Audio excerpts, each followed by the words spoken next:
Welcome to NLS 2.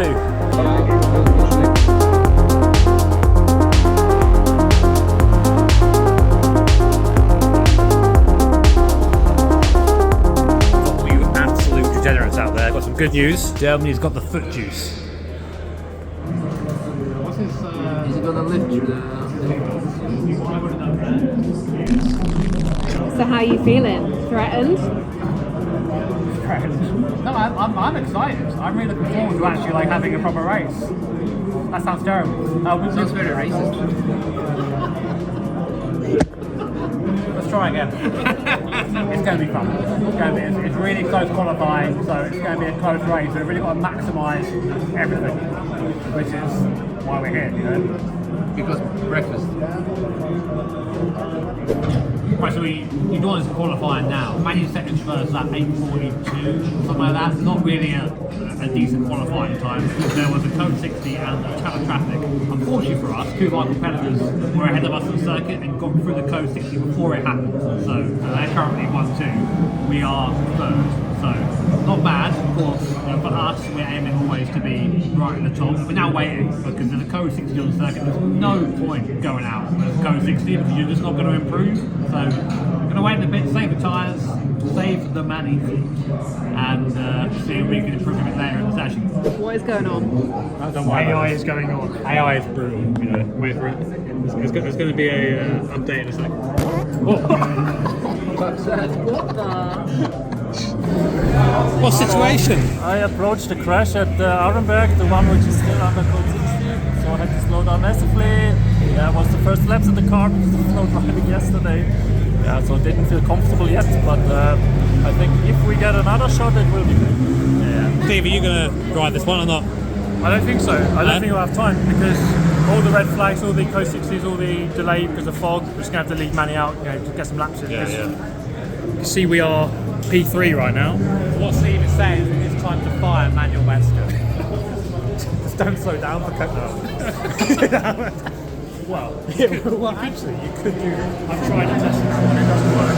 I can't do that. Yeah, but this one we're in now is the cars are sitting in the pits. There's no point us going out because if we do, we'll just be in that same code 60 and you won't improve. So we're actually like 23rd overall of like 140 cars because we just got through that incident. We now got to wait, hope that code 60 goes away. Hallo, wie geht's? Wunderbar. Yeah? Ja, zahlen Sie mit Karte oder bar? Mit wunderbar. It's wunderbar. Looking forward to today, Mishi? Yeah, it's going to be quite spicy, I think. We have lots of spicy competition. Who's your favorite rapper? Favorite rapper? Is it Ice T or Super GT? Guys, it's 2025, we're at the Nurburgring. Very important message, and that is, you're still eating. You gotta eat before you eat. Ready? Shut the fuck up, Misha. We have got a busy grid here today, ladies and gentlemen. Lots of people.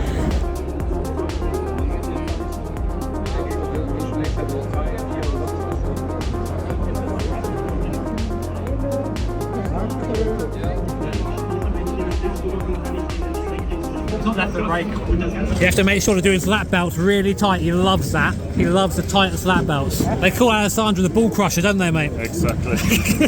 Literally, the last person to the grid is Steve Brown. This guy is never on time, man. He's like a wizard. Yeah. Because wizard decides when it's time. He's never too late or too soon. He's right on time. What's the strat? Keep it nice and safe, it's a long race. I'll leave to Jimmy, mate. If I'm in third, you can do the rest. Brackets, he doesn't know. So welcome then to race start. Steve is always starting the car. He seems to really do well in this role. Just all those years at karting, I think, paying off in this elbows out experience. So starting in third place in class, you can see already the other guys in front of us getting a good jump. We're starting in a weird mix here of cup cars and GT3 cars there. Audi R8 GT3 car to that, plus down into T1. As always, it's just trying to find your little bit of space through here, keep it nice and clean, nice and tidy. But now look up ahead. The Aston Martin in first place spins out, almost collects a couple of the cup cars and the GT3 car, and just like that, Steve is up to second place on pace and skill alone. Then we fast forward here, Steve going toe-to-toe with a GT3 car on the opening lap. That's how he does it. That's our boy, Steve Brown. going down towards Arenberg. Great place to make a lunge if you're feeling spicy, but look in front of us. On the outside, the Supra, the current leader, slow of the corner. Steve does not need asking twice. Up the inside he goes, down towards the foxhole, and that's first place. 2 places, first lap, back up into first position. Steve doing God's work. But almost immediately we come up on the first of many crashes that happened during this race. What a crazy start it's been so far. We're in the lead in class. The Steve's made up 2 positions, fantastic, but he is currently being pretty much pushed along by pro driver Neil Verhagen. You might remember him actually from the first time I drove a BMW M4 GE4 car a long time ago. But the longer Steve can keep him there, the better. And right now it's basically a BMW 123 and SB8T. So good for BMW, but obviously we like it to stay in the order it's in. Yeah, and I wasn't kidding when I said Verhagen is right on the back of Steve. Look there in the wing mirror. He is right there. And I'm going to shut up for a bit and just let you guys watch this because this racing is fantastic.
Though, it wouldn't last forever. Just coming out of this code 60 here, and Verhagen gets a bit of a better jump off the speed limiter, and that is that. Through, up he goes into P1, and from there he would just pull away from Steve.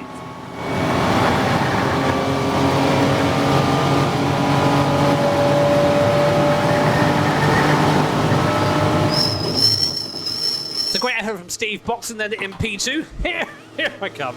Here comes that boy. Now it's my go. Of course, my objective is to try and get that lead back as we come on to my first flying lap here. That car, you can just about see on the right-hand side of your picture, that is the leader. And that is Samantha Tan behind the wheel of that M4 GE4 car. Now, my tyres are warm. She's just come out of the pit lane, so tyres might not quite be up to operating temperature. So I know I've got to go for this move early and go for it quickly. So get a good run on the GP circuit, already spying my opportunity into the Bilstein corner. Lunge it up the inside, thank you very much, threw it up into the lead of the race, and now I want to try and get as much distance between myself and the Samantha Tan car as possible. And to do that, I've got to get past this traffic quickly, the Audi there in front not being very clear, have to make the move stick there, coming through, Patson back, big speed difference between us and this VT2 Hyundai, almost not enough for him to make the move, but we go through. And putting those cars between me and Samantha Tan basically meant that over the course of a stint, I built up a 25-second lead in our class. But the chaos was still unfolding around us.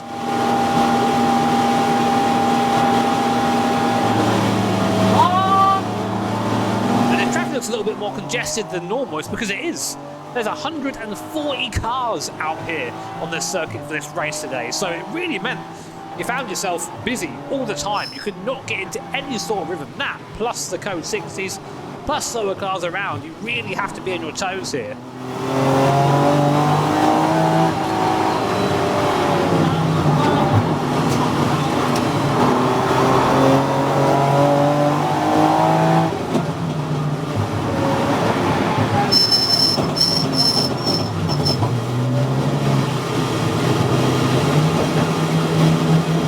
Tell you what, super tired after that stint. Really gave it everything, but it was a tough one because, like the last race, there's so many like code 60s everywhere. Like so much chaos out there. It's really hard to have any sort of rhythm when it's always being disrupted. But we're in the final part of the race now, and it's super close between us and this other BMW. Because of how minimum pit stop time works, it isn't like you have a minimum stop time for each stop, you have a total allocation for all your stops. So I don't know where we sit compared to them. Right now we're in P2 and they're yet to pit. I don't really know what's going to happen. Misha's in the car now, it's a good effort. So as Misha leaves the pit lane for his final situation is this. We are currently in P2. The leader has yet to stop. So Misha's got to be as quick as he can on these first couple of laps to try and overcut the current leaders. Doesn't help so far, of course, being held up in traffic like this, but it's the same for every car on the circuit. You have to try and maximise your time in clean air and minimise the time you're stuck behind slower cars like this. But as the other car comes in the pit lane, you can see in the background as Misha goes very wide here at Anna now. That car in the mirror, that is P2. Misha is just about to take the lead and is now holding on for dear life with only 2 laps to go. This is like stupid close now. They've just boxed. We are ahead, I think. So the gap now is 3 seconds between us and second place. So I think they're similar pace. But Misha's in the car now. Misha can defend. Oh man, this is super tight. And it would all come down to this, going through Whipperman here. Misha just about ahead of the car behind. You can see in the mirror. And now we come up to a double yellow, which means 120 kph max speed, and you cannot overtake with the Dacia Logan sitting in front of us. And on the restart here, Logan in front of us. Misha looks to try and get around the Logan, just doesn't judge it quite right, goes onto the outside here, almost has contact on the grass, and through goes P1 there, up into the lead. Misha doing his best to hold on to the lead, but unfortunately that's us down to P2. Just didn't quite manage to hold the ball there. Misha overtaken, but a valiant defence. We're in P2 now. 1 lap to go. Bring out Misha. So it seems to be like a slim possibility of the leaders short field and might end up not having enough fuel to get here in a full pace. Misha's actually gaining on this last lap. They might just be chilling out a bit, who knows, but we're going to hold on to any possibility.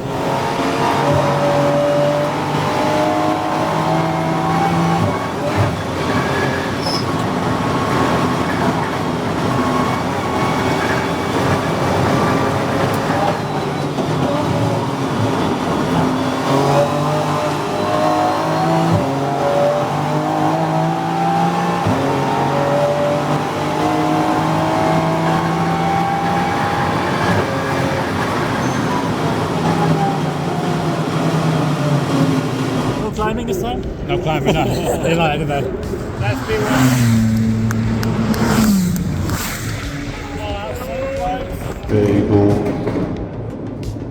What about the pass on the grass on Dacia?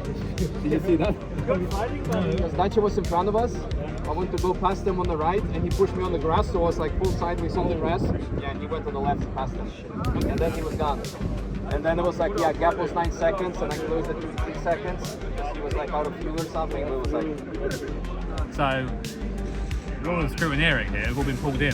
I think we've been protested for some reason, I'm not quite sure why. Might be random, like pull the guy off, they're all from the same class. And these guys will have to deliver minimum fuel sample.